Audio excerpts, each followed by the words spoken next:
All right, sweet. It's good to be here with you guys. I can't see you. I know it's a little weird for me. I'm usually with you guys, but man, it's really good to be here with you guys. Some of you guys know a little bit of my background already, how I found the practice, why I continue the practice every day. But some of us haven't, and we're not going to do too much of a background this time. I'll hopefully see you at the retreat for the weekend and kind of get a little more information on how I found the practice. But from Richmond, California, you guys, mindfulness, this practice has saved my life. This practice continues to keep me balanced, focused, engaged with my crafts, with my loved ones, with my community. And this, for me, like, I didn't know any of this brain science stuff. I didn't know anything to kind of take care of myself and condition myself. And as soon as I found this out, I just wanted to yell it on Bart and share this with everybody. So as much as you guys pick up, share this with your loved ones, because we all have this system. If you guys could see here, we're going to kind of just jump right into some review of the brain science, have a little standing practice. I'm going to stand up. If you guys would love to sit down, kind of treat this information as our kind of mindful meditation process, just getting that information in nice and slowly. We may take a sip of water, whatever we do, but come right back to this screen. As much as you can, just bring your attention to this information, because it's going to go pretty quickly. And I'm here to answer questions afterwards. So you guys, if we take a look at this brain picture here, we're going to do a little quick review, knowing that, what I was going through, kind of PTSD, anxiety. I put myself through ER a couple of times from panic attacks, and it's because of this brain system here.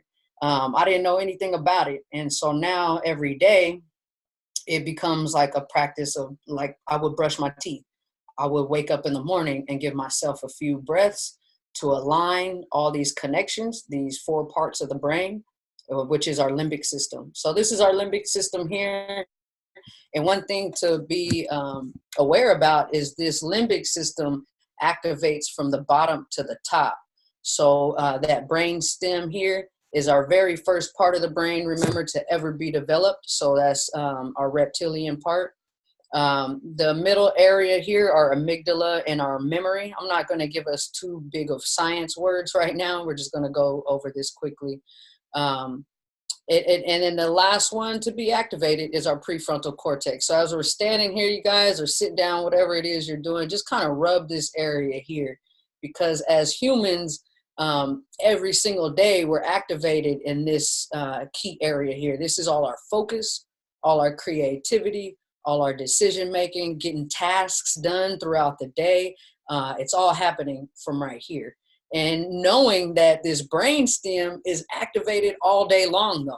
This is constantly happening. So let's say if I wake up for my first part of the day and I got to get to Bart and I'm late, well, what's going to happen is my fight, flight, and freeze is going to activate. I might start running because my adrenaline is going out. Adrenaline and cortisol is being pumped into the brain to help me hurry up and get to my Bart. And I'm running to my Bart and I say, I missed my Bart. Well, now I got to wait. And the breath in the body activates automatically. It's that rest and digest. So you're going to automatically take that breath to relax. But this thing is about our brain stem, it only sends fight, flight, freeze, and faint. It only knows those four things. It does not know anything else. Our prefrontal cortex, working as a human, knows everything else. It knows how to regulate itself. It knows what to do. So our fight, flight, and freeze, let's say if I'm crossing the street really quickly and I forget to look good enough and a bus comes by, I'm going to back up. It's there to keep us safe, and we need it. We don't want to take this brain stem and this alarm out, but what we need to do is understand how it works. This alarm, I want you guys to look at this gray, the black and white photo I have here. I want you to imagine there's a gate, and this alarm doesn't make a sound. What it does is it releases cortisol and it releases adrenaline. And so it's, again, it's there to keep us safe, but sometimes what happens in our brain, because our brain doesn't know the difference between, let's say, me losing my car keys or a kid running out in front of the street, it doesn't know the difference. It just knows to get alerted. Look for your keys. Hurry up. You're about to be late, right? And the whole time I'm searching for it, it could be in my pocket the whole time. So it's like, hold on, let me take a second. Let me breathe for a second. Let me consciously, with awareness, take a few breaths instead of panicking. That adrenaline, right, is going on. Let me focus up and kind of review where was my last steps. First, let me check my pockets because I'm in a rush. And if it is me crossing the street, and there's a bus, I'm gonna back up. I'm gonna pause. My memory is gonna kick in. Again, it's a system. 1, 2, 3, 4. My memory is gonna kick in. I'm gonna take a step back, and now I'm gonna look cautiously, a little more carefully. Am I gonna go right away and run across the street, or am I gonna kind of pause and take a second? And so this is really important because, again, our system doesn't know the difference. And for me, some of the things that I was going through with my family and my own kind of physical condition, I was on panic mode the whole time. I had chronic pain, so I'm frustrated, right? I'm frustrated because of the pain, and that makes me even more mad because I have to deal with my day in pain. So it takes the actual awareness. Once we are aware that we're aware, I know this sounds a trip, but once we're aware that we're aware, saying like, oh, I'm aware right now, I'm frustrated. Somebody just came up to me and told me some news, some stuff that I didn't even want to hear. Maybe it was about my friend. Maybe it was about somebody that I know. And now my amygdala is going off and I'm tripping. I could get caught kind of in that wheel, that little mouse wheel of frustration and then of anger. And then let's say I turn on the news, and right now there's just seems to be no good news right now. Maybe amongst our friends and some of our family and the things that we're doing in school and college, those are good things. But when we turn on, sometimes we have to have a pause. Sometimes we get overwhelmed and our emotional body is taking all that in. So for me, and for all of us, this is our brain, and we all have emotions. For me, going through pain and dealing with some people passing away, my heart was sad. It's important to know and check in. Say, okay, hold on, I'm gonna wake up today, and I'm just gonna notice how I'm feeling. Maybe through my dream process, through waking up, getting through my day. Let me just check in. Maybe my heart's a little heavy.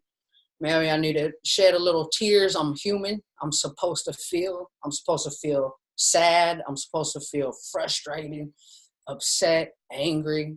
I'm supposed to feel happiness. I'm supposed to feel excitement. I got my dog laying right here. She makes me feel happy. She gives me a lot of love. I don't have to do anything for her to love me. I just got to come home, toss her a ball, give her a treat, and I get that love. So that makes me happy. But when I get caught up in that brainstem, in that fight, flight, and freeze, I need to kind of pause and check myself, because I don't want to get caught in that mouse wheel, or it causes me even more pain. I get shocks, in my body, and I got to check in with myself and pause. And so when we're working with mindfulness, mindfulness is a practice of breathing. It's a practice of noticing our body, noticing my emotions, noticing sound around me. So that becomes the practice of doing that over and over. And once we become aware that we're aware, again, once I become aware that I'm breathing, because the body does it naturally, right? I could breathe all day long, do what I have to do, and the brainstem is still going to be there. But once I'm aware that I'm breathing, I'm saying, okay, hold on, let me feel my breath. Let me notice around me. Once that I'm aware, there's sounds going on. I begin to link all those 4 systems. And people say, when they practice mindfulness, oh, wow, man, I feel calm. I feel relaxed. Some people fall asleep, right? And that's because we're linking all 4 connections. We're linking the prefrontal cortex. We're linking the hippocampus, our memory. We're linking the alarm center and our brainstem. And I like to kind of mimic our brain with the hand. Stop, sit down. That's my dog, you guys. So I like to mimic the brain with the hand. And I get this from Dan Siegel. He's a guy who talks about neuroscience. And so our alarm is in the middle here, and we can share this. I'll let her out. Sorry, guys. We can share this with a lot of our family members and people around us as well. So our alarm center, we're going to create our brain with our hands. So that alarm system is going to be here. And we're going to curl our finger over, which is going to create that memory, that purple part. And this is our brain stem here and our prefrontal cortex here. So we now have our brain in our hand model here. And let's say if I get frustrated or if I'm angry, right, that brain stem is going to only alert 4 things, right? And it's going to alarm our amygdala. And our amygdala is going to start moving around in there. And it's not going to make a sound. It's going to pump that cortisol and that adrenaline. And as we wiggle it, if we don't find our breath, if we don't notice our body, it's just going to keep going. And eventually, if I'm so angry and I'm so frustrated, I'm not going to be able to calm down. I'm going to lose it. And I'm going to call what we call flip our lid. We're going to lose control. And so what we do is we find that breath. And as we begin to breathe in and out, that alarm center calms down and we link all our systems. And I get this from a guy named Rick Hansen, another neuroscience. We call what fires together, wires together. So if I get a little frustrated or a little sad and I hear some more frustrated news, it's going to wire together. I'm going to keep thinking frustration, upset, angry. When I calm down, I notice, oh man, they just said something and now I got it all in my body and I'm walking around like this all day. Like, hold on, like, let me take care of myself. Let me find my breath. Let me link my system because it catches in our body, right? Or we get that frustration. For me, I had it for so long, my body was starting to just kind of be closed off. I couldn't feel too many things that were actually in front of me. A lot of love that was actually in front of me.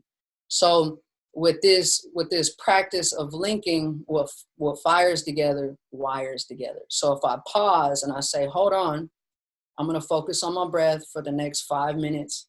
I'm going to notice my body for the next 5 minutes. What wires together, fires together. So then I'm going to be doing the opposite and I'm going to be working from the top down instead of allowing that brain stem to overwork from the bottom up. And it's a practice. We all have this. The more we do it, you guys, we actually strengthen. We actually thicken this prefrontal cortex area. The gray matter in there gets bigger and we actually thicken it. It's like a muscle. Person at the gym, the more we do this at the gym, get a little yokes on, get a little strength. If we don't do it, get a little flabby, I get a little weak. So the next month, hold on, let me go back to the gym. Let me lift a little weights or something. For me, I don't lift weights anymore. It hurts a little too much for my nerves. But I'll go on a walk, understanding I'm transitioning all my thought processes. Remember, we have 100 billion brand new neurons firing off in the brain per second. So that's a lot of feelings. That's a lot of thoughts. That's a lot of things that we must, calm, take care of for the day. I want you guys to remember mindfulness is just like brushing our teeth. So as soon as you wake up in the morning, give yourself 2 to 5 minutes. You guys have sat with me before. I know you guys can sit for about 10 minutes. I think we sat for a good 8. But, try not to push it too long. It's just the practice of sitting. Like, let me get 2 minutes. Let me feel my breath. Let me feel my heart. So then when these things do come, when I do get frustrated, I actually can move with focus, with purpose, not just getting caught up in that wheel of frustration in this little old body of mine. We actually have focus, we have production, and we have the purpose, the way we move through our day. Whether it's through art, through schooling, whatever our job is, really doing it with the good focus, and then being able to sleep and lay down at night and be comfortable, finding our breath, doing a body scan. Some of us know, putting every body part to sleep.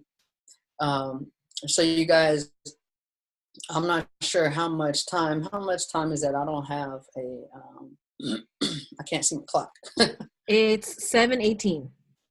Okay. Oh, cool. All right, you guys. So together, if you're standing up, if you're sitting down at home, if you want to lay down, I'm going to actually stand up and kind of give us like 5 minutes of breathing.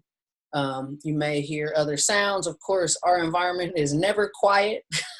We might have movies playing, dogs barking, people from outside we can hear. But our quiet place is our breath and our heart, and our own body on the inside. So what we're going to do, you guys, if I'm going to stand up and do this because I've sat since 2014 building this practice.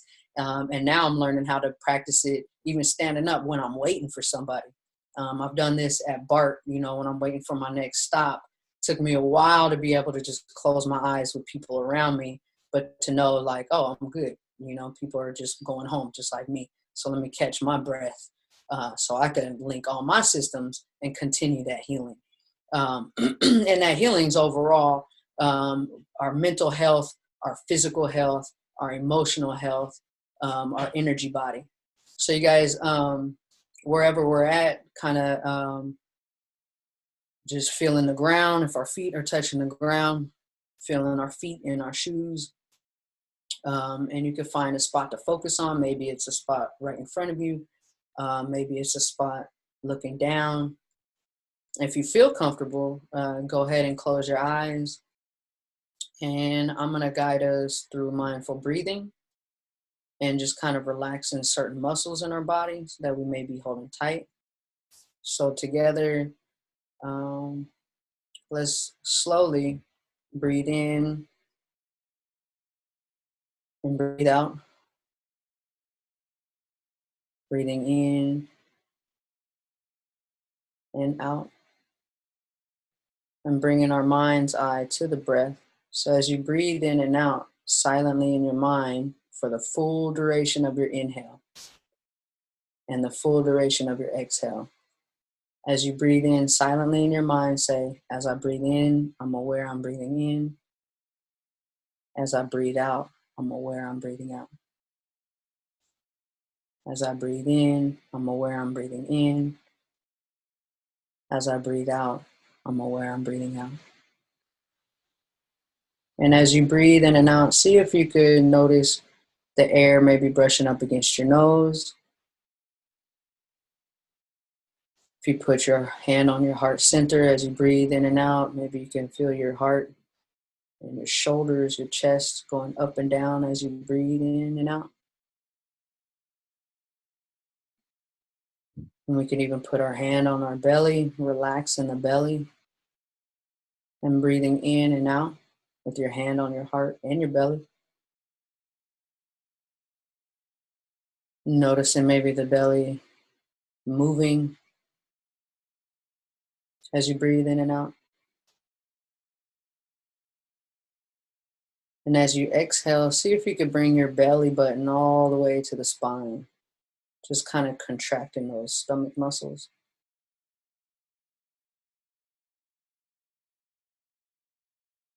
And now as we breathe in and out, I want you to notice areas in your body that you may be holding tight.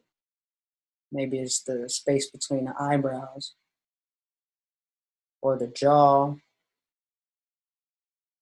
As you breathe in and out, see if you can relax the jaw, the eyebrows, even the tongue. As we breathe in and out, maybe we can relax the shoulders if we're holding the shoulders up in the air, relaxing our arms.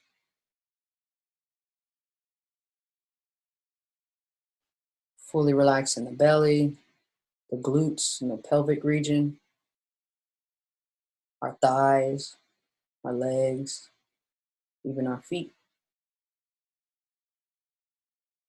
And not judging the body if we have any pains or shocks, just allowing the body to feel exactly how it wants to feel as we slowly breathe in and out. As I breathe in, I'm aware I'm breathing in. And as I breathe out, I'm aware I'm breathing out.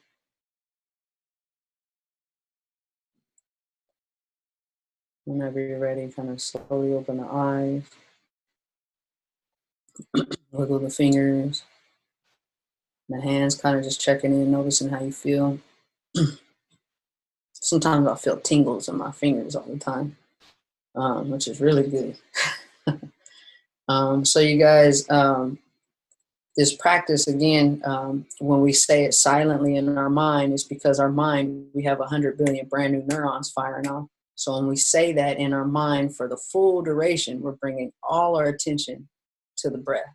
And remember, once we're aware that we're aware, that's when the healing happens. And that's when the connection happens. All our neural pathways sync and beat together. So you guys, much love to you guys. I do have a YouTube channel that has 5 foundational practices of mindfulness. Kind of have one practice for the whole week. The next week, have the second practice for the whole week. Maybe combine the 2 for the 3rd week. And then for the 4th week, move on to the next. It's there for my family. It's there for you guys. You can listen to the lesson, and then you can practice. Once you've heard the lesson already, just go straight to the practice. And my voice is there to help guide you, because it is pretty tough in the beginning doing it on your own. Trust me, I know. But that's where it takes that work, and that's what we're here for. I love you guys. If you have any questions. Yeah, so, well, first of all, that was great. So thank you. Thank you guys. So we do have one question, and I'll just read the whole thing. So it says, I've heard that prolonged childhood trauma alters the brain. It inhibits the development of the prefrontal cortex and encourages something else. And then they said in parentheses, the amygdala or brainstem, they don't quite know for sure. And then how does this change how we respond to things and the benefits of mindfulness? That's like my life right there. Yeah, it does. So childhood trauma, it does affect us how we move around as an adult, because we still have that memory, right? That's that hippocampus. It might be tiny in the picture, but it holds a lot. So when things happen as an adult life, I mean, for myself at 36 years old, having kids, it's like, oh, you're about to be 40, it's like, hold on. I need to condition myself so that I can take care of my children at a very young age without being overwhelmed by some of the things that I've had to go through. And so what that does is it does affect us for when we're around certain things. Maybe some people who haven't had trauma, they don't have to think in that way. But for those who have, we notice when we kind of go back into that trauma, into that memory, because what it is our memory, I want you to imagine, it's like a mirror, and it just reflects every single thing that we've done throughout our whole life. And it's just going to keep reflecting over and over. And so that's where that consciousness, that prefrontal cortex, even though that may have happened in the past, that's why there's a word, and I was going to wait for it until next session, but I'm glad somebody brought this up. It's called neuroplasticity. And we can look that up and really study that, because the neuroplasticity is the changing of the brain structure. We can actually change the structure of our brain. And that's what I was talking about, that gray. So some of the things that I did trip on, as my younger self, I no longer trip on as my 36-year-old self. It's there, but I'm not caught in it. It's like I could see myself from far away, and I could see myself maybe in a certain point of sadness. And now that I've practiced for so long, I can see myself in that sadness and being like, wow, that's a part of me that I need to hold. That's a part of my child self that I need to condition and take care of. Like, Angelina, man, you this beautiful, strong woman still, and you're still alive. I've gone through things that some people, we either pass away from or struggle with and never overcome. But it is there. We can do it. And I'm like a real prime example of that, of being able to kind of see, the more we see our emotions, and we actually take a pause. That's why I said, like, come into the self and be like, whoa, how am I feeling? Maybe my dreams kind of affected a way that my morning is kind of sluggish and I'm not digging it. And so with gratitude and awareness, that's what calms that fight, flight, and freeze. The more we focus on our breath, the more we're able to strengthen this prefrontal cortex. So when we notice we're in that fight, flight, and freeze. And it's practice, it really is practice, but we can strengthen it. My focus nowadays is really unbelievable, but that it takes that practice. Mindfulness is just like brushing your teeth. So we've been taught to brush our teeth and take care of our gums. Now we're being taught to condition and strengthen our mental health, our physical health, and our emotional body. And that comes with our spirit as well. So our spirit just flies. All right, great. Okay, so 2 more questions. One is very quick. What is the name of your YouTube channel? Oh, just go to Angelina Manriquez, and you'll see my face up on there. I think I have a beanie on. All right, cool. And then the last one that we have says, I've started a meditation class and it's been very helpful and amazing, but I'm wondering what is the difference between meditation and mindfulness? So they like come hand in hand, right? Mindfulness and meditation. Mindfulness is the actual movement, right? The actual moving through the day and using what you've learned in the sitting practice and in the meditation while you move, while you do your day-to-day tasks. So while I'm doing homework or practicing to talk to you guys without you being here, right? Like it's that focus of doing things, noticing sound while I do it, and while I'm writing, noticing my breath. Because the more I come to the sitting practice, the actual, or standing, right? But the actual being aware, like, hold on, I'm going to be aware that I'm breathing. I'm going to be aware that my shoulders are way up here and I'm going to relax them. The more and more I do that, the more and more I use mindfulness as I move around. Yeah, that's going to be a quick explanation of that. Okay, so I think that's all the questions. So I can, if is it okay if people like reach out to you or? Oh yeah, definitely. Please do. I mean, it takes me so long to finally get to see you guys. And I'm loving that we have a webinar here and questions like any way you want to contact me, go ahead again through the YouTube channel, through email, whatever it is that SRA provides. Okay, great.